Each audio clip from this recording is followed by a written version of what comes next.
Indonesia baru beli alutsista ini. Tapi sulit nemuin angka resmi total harganya karena pemerintah nggak merinci secara terbuka nilai kontraknya. Jadi kami telusuri dari berbagai sumber terbuka, dan ini perkiraan harganya.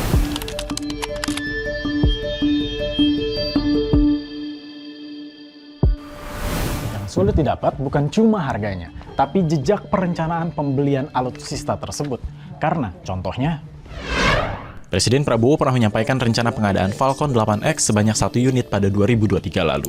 Namun, dalam penyerahan pertengahan Mei 2026, yang datang 4 unit. memang ada informasi seputar pertahanan yang tergolong rahasia. Namun untuk hal-hal tadi, perlu nggak sih pemerintah lebih terbuka?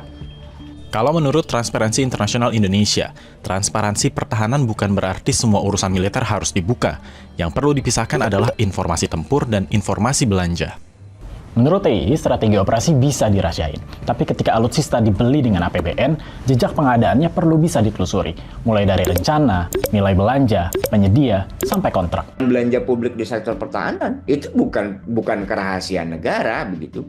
Yang dirahasiakan adalah strategi tempurnya, titik radar ada di mana. Kita boleh nggak tahu, tapi belanja radar apa, belanjanya di mana, belinya ke siapa. Kami punya hak untuk mendapatkan informasi itu.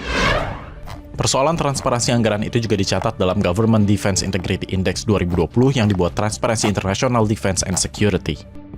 Dalam indeks tersebut, Indonesia masuk kategori high risk untuk risiko korupsi di sektor pertahanan karena sulitnya akses informasi. Meski belum bisa menyebut skor terbaru yang akan rilis Juli 2026, Agus memperkirakan posisi Indonesia belum akan banyak berubah.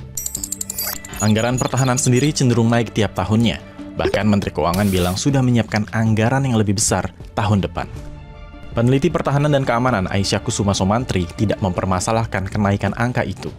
Modernisasi alutsista dinilai memang dibutuhkan.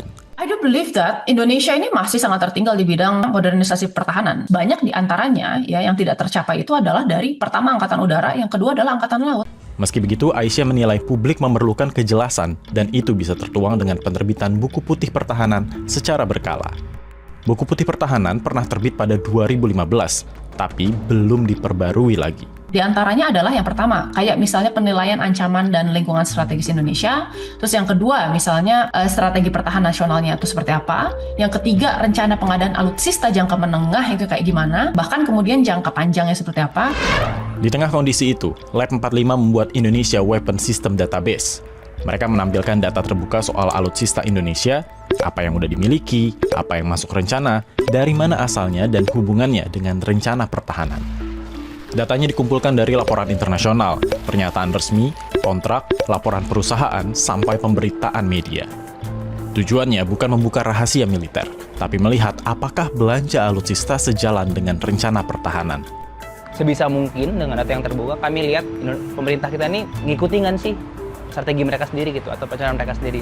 Ternyata kalau enggak, berarti udahlah perencanaan yang nggak terlalu dibuka gitu. Ternyata mereka juga nggak terlalu ngikutin gitu. Jadi kesannya kan mereka bermain di zona abu-abu yang lepas dari akuntabilitas penggunaan anggaran, lepas dari akuntabilitas diplomasi pertahanan.